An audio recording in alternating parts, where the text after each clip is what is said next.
guys, this is Ronmower, and this is a late video because this video was done, or Xander's video was done a while back, and I wanted to respond to it, but it did not really have the time at the time, and so, but I really wanted to do a video response on this, and it's about games that you love but you were not good at.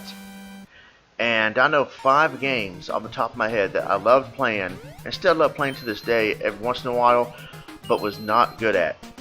Number 1, Yo Noid, just like Xander Skullions. Yo Noid, fun game.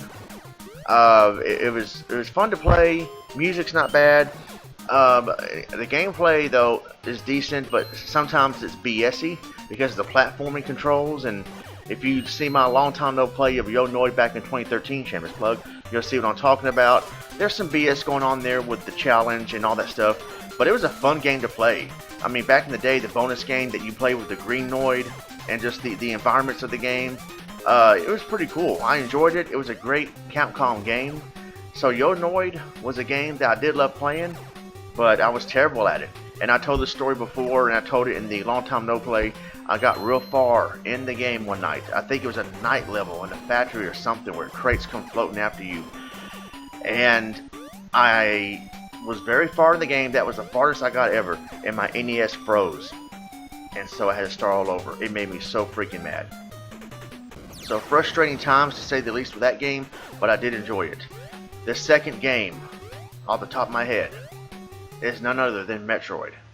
I recently did a low budget review of this, and I did a live stream of it, and I did a SC2K Let's Play of it where ECW mode was born, and so I did a lot of videos on this game on YouTube. And Metroid is a game to this day I still enjoy, and I've never beat legit. I've had to cheat to beat it.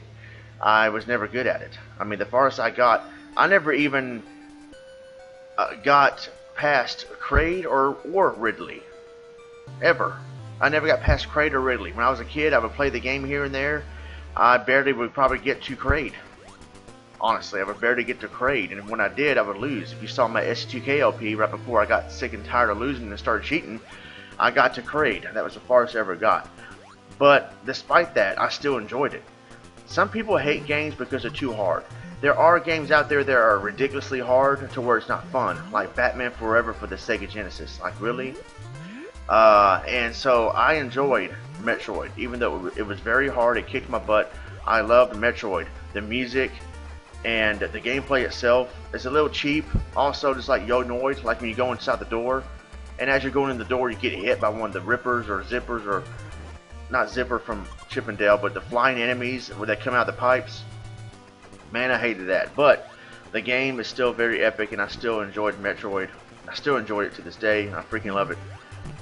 Alright, game number 3 that I love, but I am not good at, is The Legend of Zelda. Yep, that's right, the original Zelda. I love this game, but I was never freaking good at it. I think the farthest I got, actually, I did get pretty far in the game. I think I've gotten to maybe, without cheating, I probably had help with friends or players' guides. But as far as like cheat codes, without that, I got to the final dungeon. And when I was a kid, I mean, I had help from my friend's dad. My friend's dad was a master of Zelda. He beat both quests. It was insane. He was good at that game. And I think him and maybe some other people helped me out in playing Zelda. So I got far in it, but I don't think I ever beat it all the way to the very end without cheating. It is a great game.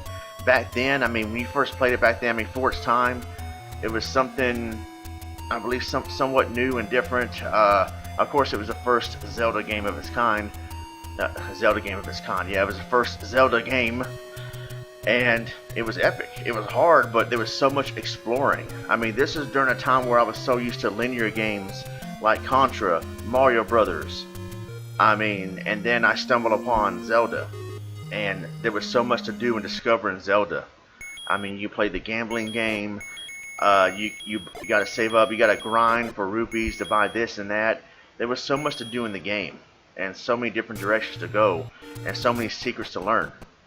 And Zelda was very captivating, but I was not freaking good at it. Never good at it. but it is legendary. It is a legend. Alright, game number 4 that I freaking love, but I was not good at. Star Tropics.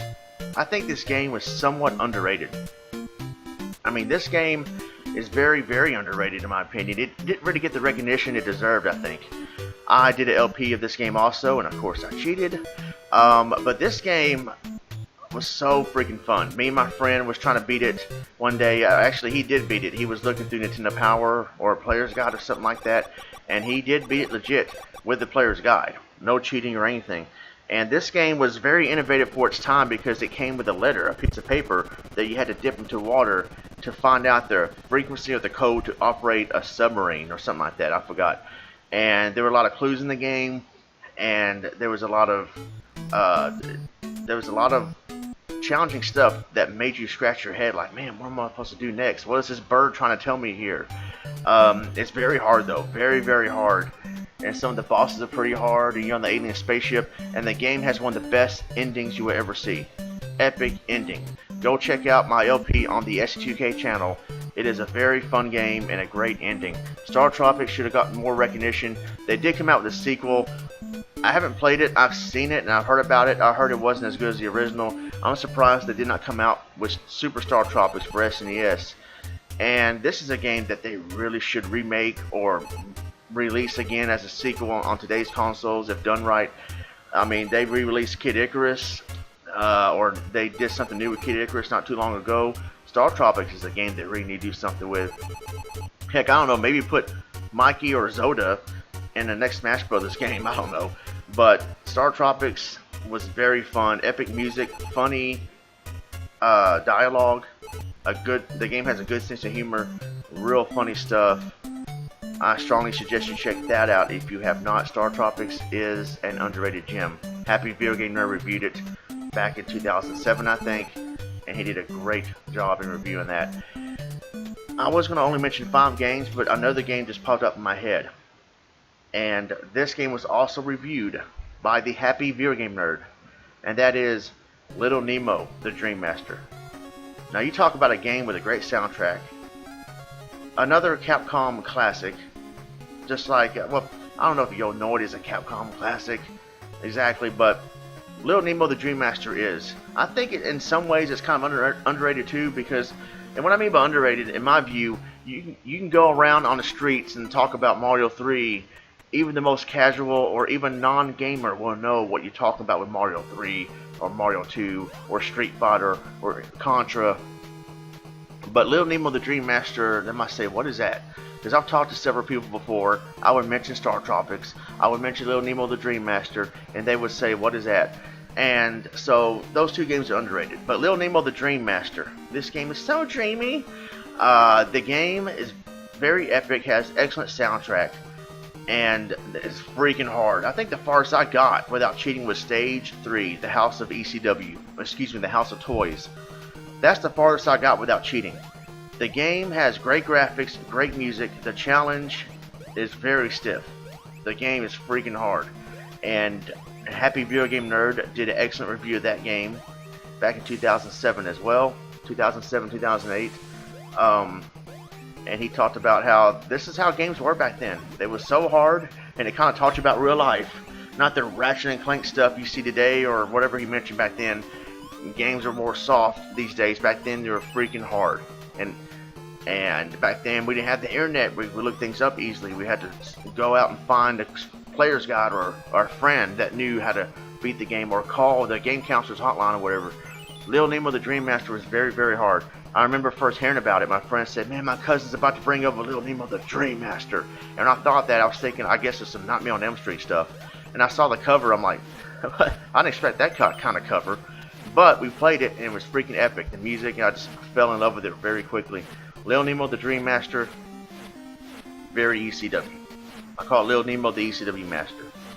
Alright, the final game I want to talk about here, and I also did an LP of this game on the SC2K channel, as well as a long time no play of it on the Ronmower channel. That is Xanadu.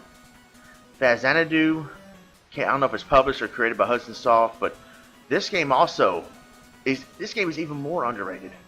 This game definitely deserves more recognition. Fazanadu. I used to call it Faxanadu because I didn't know how to pronounce it right. Faxanadu, I didn't care. I would see this game mentioned in Nintendo Power magazine, and I would look at it and I'm wondering, it looks interesting, I should give it a try. And I went to a rental store. My mom took me. I went to a rental store and I found it sitting on the shelf. And the cover box kind of looks similar to the Zelda cover box, like a background, like no gameplay, no cover art really, just like a shield and an orange or bland color background.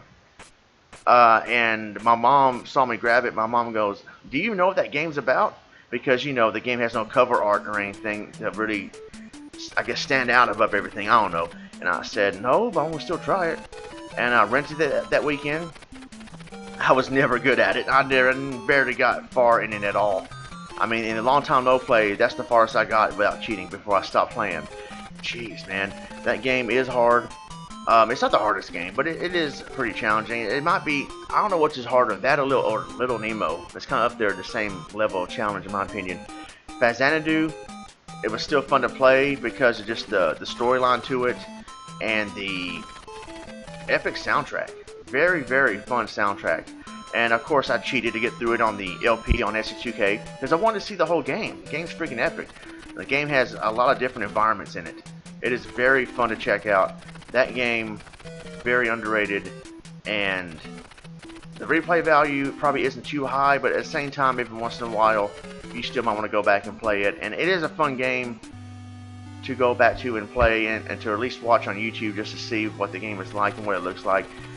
Fazanadu, a game I was never good at, very terrible, but the music captivated me, and just it's one of those adventure games that keeps you playing and playing until you can finally get far, finally beat it. And so yeah, Fazanadu, never judge a game by its cover, because like my mother looked at the game and said, "No, that game looks boring. I mean, do you even know what it's about?" No, but I've seen screenshots of it in magazines, and can't always judge a book by its cover or a game by its cover box either. So I checked it out and I loved it, and it ended up becoming one of my favorites from when I was a kid. Alright guys, that is all the games I can think of off the top of my head. Please respond and let me know what are some games that you like but are not good at. Thank you for listening. I am out of here. I'm Ronmower. God bless. Take care.